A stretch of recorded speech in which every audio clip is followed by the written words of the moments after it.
شیطان الرجیم بسم اللہ الرحمن الرحیم۔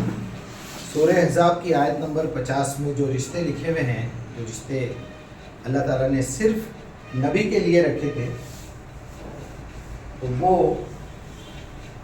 صرف نبی کے لیے، اس میں بھی کئی کنڈیشنز رکھی، یہ صرف آپ کے لیے حلال ہے، باقی مومنوں کے لیے نہیں ہے۔ اس سے پہلے ہماری گفتگو ہو گئی، آپ کے ساتھ بیٹھے ہم بات کریں، اور میں تحقیق کرتے کرتے، کیونکہ مجھے قرآن کا ایک اصول معلوم ہے کہ اللہ سبحانہ وتعالیٰ اپنے بندوں کے لیے کوئی چیز مشکل نہیں رکھے۔ قرآن آسان ہے، وَلَقَدْ يَسَّرْنَا الْقُرْآنَ لِلذِّكْرِ، میری نصیحت کے لیے آسان ہے، نصیحت نہیں لینا ہے بہت مشکل ہے۔ تو آپ کو ایک بات سمجھانے کے لیے، نصیحت کرنے کے لیے، میں ایک مرتبہ نصیحت کر کے نہیں چھوڑوں گا، بار بار اس کو ریپیٹ کروں گا تاکہ تمہارے دماغ میں زیادہ سے زیادہ اچھی طریقے سے بیٹھے۔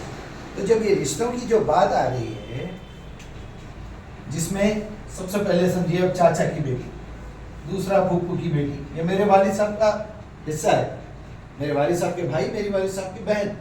اب تیسرا خالہ کی بیٹی اور ماموں کی بیٹی،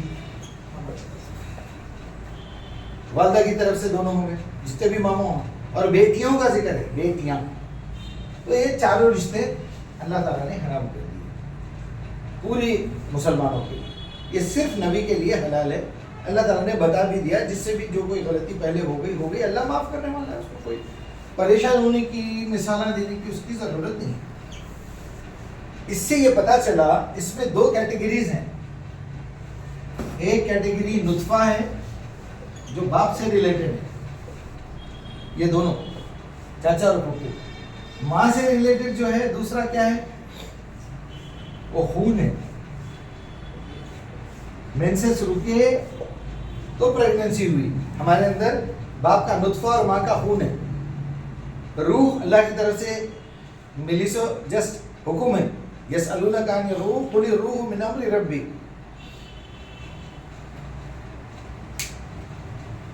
تیسری چیز اللہ نے جو حرام کی ہے، جس کو چار چیزوں کو اللہ تعالیٰ نے حرام قرار دیا، وہ بھی کلیئر آ رہا ہے۔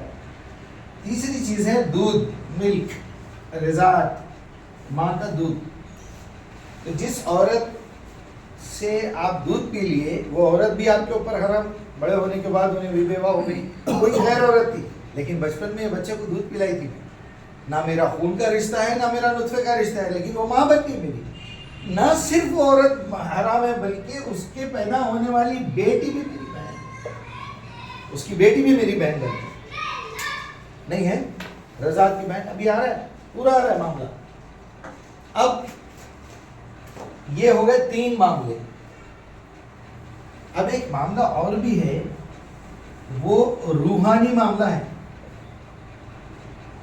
یا اخلاقی معاملہ ہے۔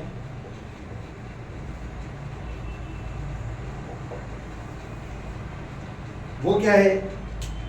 ایک بچی بچپن سے میرے کو بھائی بولے، میں اس کو بہن مانتے رہا، کبھی زندگی میں میرے تصور میں بھی نہیں آیا کہ اس کو میں نے بہن مانا ہے تو پھر میں اس کے ساتھ کوئی ایسی حرکت کروں جس میں ایک وقت میں دونوں سالیاں، دونوں بہنیں حرام ہیں، کیونکہ میں اس کی بہن کو میرے ساتھ برہنہ کر رہا ہوں، تو ایٹ دی سیم ٹائم انہیں زندہ ہے یا میرے نکاح میں ہیں، تو پھر وہ اس کے ساتھ بھی رہ رہا ہوں۔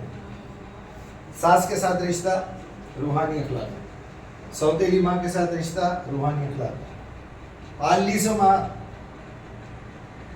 اللہ کے رسول کی بیویاں حرام، کوئی رشتہ نہیں ہے۔ دیکھیے میرے وہ بھی نہیں ہے، کوئی انہوں کہاں کے انہوں کہاں۔ تو اللہ سبحانہ وتعالیٰ نے یہ چار چیزوں کو مدعا بنایا ہے، پوائنٹ بنایا ہے۔ نطفہ، کچھ پرابلم ہو رہا ہے کیا؟ کچھ نہیں ہو رہا۔ خون، دودھ، اخلاقی رشتہ۔ اب آپ دیکھیے، یہ سورہ نور ہے 24 نمبر پہ، اس کی آیت نمبر 58 سے پڑھیں گے ہم، 8واں رکوع ہے۔ اے لوگوں جو ایمان لائے ہو، لازمی ہے کہ تمہارے غلام، مملوک اور تمہارے وہ بچے جو ابھی عقل کی حد کو نہیں پہنچے، 3 اوقات میں اجازت لے کر تمہارے پاس آیا کرے۔ پہلا وقت صبح کی نماز سے پہلے، دوسرا وقت جب تم دوپہر کو کپڑے اتار کر سو جاتے ہو، تیسرا وقت عشاء کی نماز کے بعد۔ یہ 3 اوقات تمہارے پردے کے ہیں، ان کے بعد بلا اجازت اگر وہ آئیں تو ان پر کوئی گناہ نہیں ہے۔ ہوگی بات؟ تمہیں ایک دوسرے کے پاس بار بار آنا ہی پڑتا ہے، اس طرح اللہ تمہارے لیے اپنے ارشادات کی توضیح کرتا ہے تاکہ وہ علیم و حکیم ہے۔ اپنے ارشادات کی توضیح کرتا ہے، وضاحت کر کر کے بتاتا ہے۔ کیا الفاظ ہے، کذالک یبین اللہ آیاتہ، وضاحت کے ساتھ بیان کر رہا ہے۔ کوئی اس کے اندر کسی روایت، کسی مولانا، کسی ترجمہ، کسی تفسیر کی ضرورت نہیں ہے۔ اگر کوئی کر کے بتا رہا ہے تو وہ اپنے آپ کو اللہ سے آگے بتانے کی کوشش کر رہا ہے۔ یہ کھلے الفاظ ہیں۔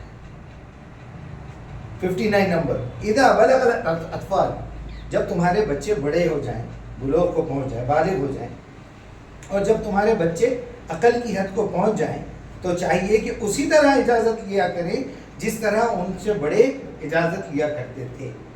اس طرح اللہ اپنی آیات تمہارے سامنے کھول کھول کر رکھتا ہے، وہ علیم الحکیم۔ پھر وہی لفظ ہے دیکھا جو پچھلی آیت میں تھا، علیم الحکیم، واللہ علیم الحکیم۔ اب اس کے بعد پھر وہی بول رہا ہے دوسرے میں بھی، واللہ علیم الحکیم۔ وہ علم ہے اور حکمت کے ساتھ تمہیں بتا رہا ہے، وضاحت کے ساتھ۔ چلیے آیت نمبر 60، اور جو عورتیں جوانی سے گزر کر بیٹھی ہوئی ہیں، نکاح کی امید بھی ختم ہو چکی ہے، اور اگر اپنی چادریں اتار دیں، اتار کر رکھ دیں، اب پردہ ختم ہو گیا، چادر چہرے پہ بھی ڈھکتی تھی، نظریں بچانی، چادریں اتار دو تو کوئی گناہ نہیں، بشرط یہ کہ اپنی زینت کی نمائش کرتی نہ پھریں۔ ضعیف بھی ہے، بوڑھی بھی ہے، مگر ان کا جسم کا شرمیلا حصہ جو ہے نظر آ رہا ہے، تو بچے ہیں، ذرا جوان بچے ہیں، وہ بھی تو دیکھنا بری بات ہے نا، بالکل ایسے ہی۔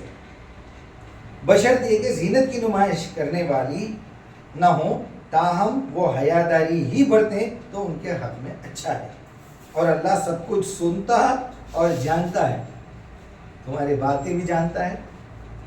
چلیے آئیے، اصل بار بار کچھ ہو رہا ہے، نہیں بلر ہو رہا ہوں، بند چالو۔ اب یہ سورہ نور کی آیت نمبر 61، کوئی حرج نہیں ہے، کوئی پرابلم نہیں ہے اگر کوئی اندھا یا لنگڑا یا مریض، دیکھیے سسٹر کام کر رہی وہاں پر ہاسپٹل، اور نہ تمہارے اوپر کوئی مضاحکہ ہے کہ اپنے گھروں سے کھاؤ یا اپنے باپ دادا کے گھروں سے کھاؤ۔ اب کھانے کی بات ہو رہی ہے، اور کھانا کہاں ہے؟ گھروں میں جا کے کھاؤ، یا اپنی ماں کے پاس سے کھاؤ، نانی کے گھروں سے کھاؤ، اپنے بھائیوں کے گھروں سے کھاؤ، اپنی بہنوں کے گھروں سے کھاؤ، اپنے چچاؤں کے گھروں سے کھاؤ، اپنی پھوپھیوں کے گھروں سے کھاؤ، اپنے ماموں کے گھروں سے کھاؤ، اپنی خالاؤں کے گھروں سے کھاؤ، آگے چاروں کے چاروں گھروں میں جا کے کھاؤ، اجازت کی کوئی ضرورت نہیں۔ یا پھر ان گھروں کی چابیاں جو تمہارے دوستوں نے تمہارے پاس رکھی ہیں، سپرد کی ہیں، اور اپنے دوستوں کے گھروں میں بھی جا کے کھاؤ، کوئی حرج نہیں ہے۔ بچپن سے آنا جانا ہے میرا ایک گھر، کہ تم لوگ مل کر کھاؤ یا الگ الگ کھاؤ، کیوں؟ پردہ ختم ہو گیا ہے، اور پردہ اسی سے ختم ہوتا ہے جس کے ساتھ رشتہ حرام ہے۔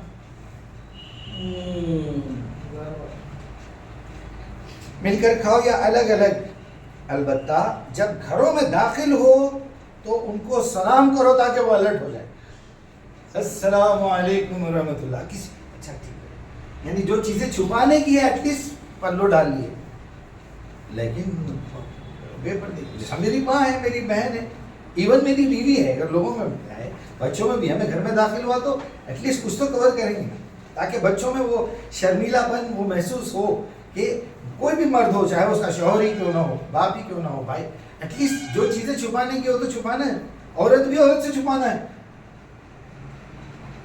گھروں میں سے کھاؤ تو اپنے آپ سلام کرو اور دعائے خیر کرو، اللہ کی طرف مقرر، یہ اللہ کی طرف سے مقرر فرمائی ہوئی باتیں ہیں، بری بات، بڑی برکت والا اور پاکیزہ۔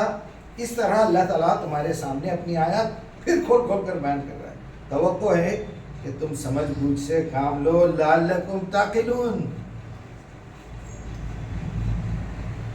یہ ہے وہ آیت جس میں یہ ہوا. اب میں آپ کے سامنے میتھمیٹکس کی ایک چھوٹی سی بات بتا کے یہ ویڈیو ختم کر دیں گے ہم.